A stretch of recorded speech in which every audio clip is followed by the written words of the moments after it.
মধ্যপ্রাচ্য নিয়ে এ যাবৎকালের সবচেয়ে বিব্রতকর সময় পার করছে মহাপরাক্রমশালী বিশ্বমোড়ল যুক্তরাষ্ট্র, যে ইরানকে পৃথিবীর বুক থেকে নিশ্চিহ্ন করে দেয়ার দৃঢ় প্রত্যয় ব্যক্ত করেছিল যুক্তরাষ্ট্র।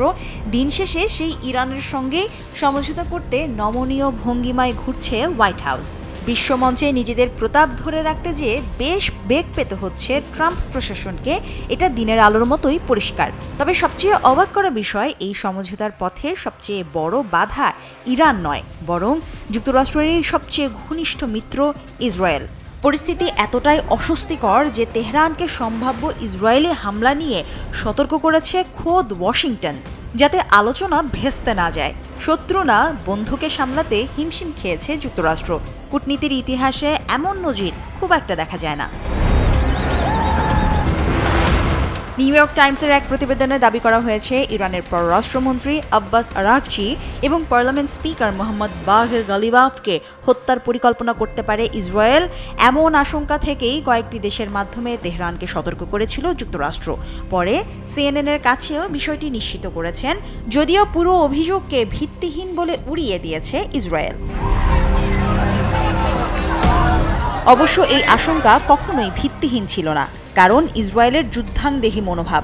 যুদ্ধের শুরু থেকেই কূটনৈতিক আলোচনার সঙ্গে প্রত্যক্ষভাবে জড়িত ছিলেন এমন কয়েকজন ইরানি নেতাকে হারিয়েছে তেহরান। নিউ ইয়র্ক টাইমসের তথ্য অনুযায়ী ইসরায়েলি হামলায় নিহত হন ইরানের সুপ্রিম ন্যাশনাল সিকিউরিটি কাউন্সিলের তৎকালীন প্রধান আলী লারিজানি এবং সাবেক পররাষ্ট্রমন্ত্রী কামাল খারাজি। দুজনকেই দেখা হতো তুলনামূলক বাস্তববাদী নেতা হিসেবে।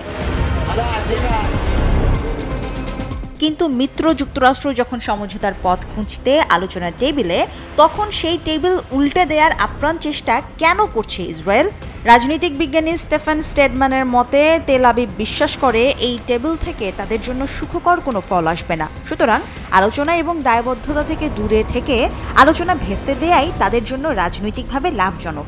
তবুও তেল আবিবকে কোনোভাবে আটকে রেখেছে ওয়াশিংটন।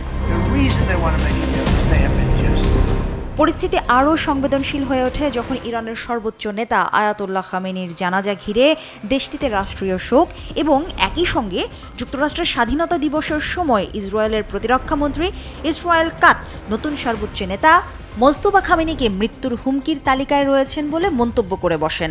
তেহরান বিষয়টিকে মোটেই ভালো নজরে দেখেনি, আর মিত্রকে ঠান্ডা রাখাই যেন ওয়াশিংটনের জন্য এখন সবচেয়ে বড় চ্যালেঞ্জ এবং মাথা ব্যথা হয়ে দাঁড়িয়েছে।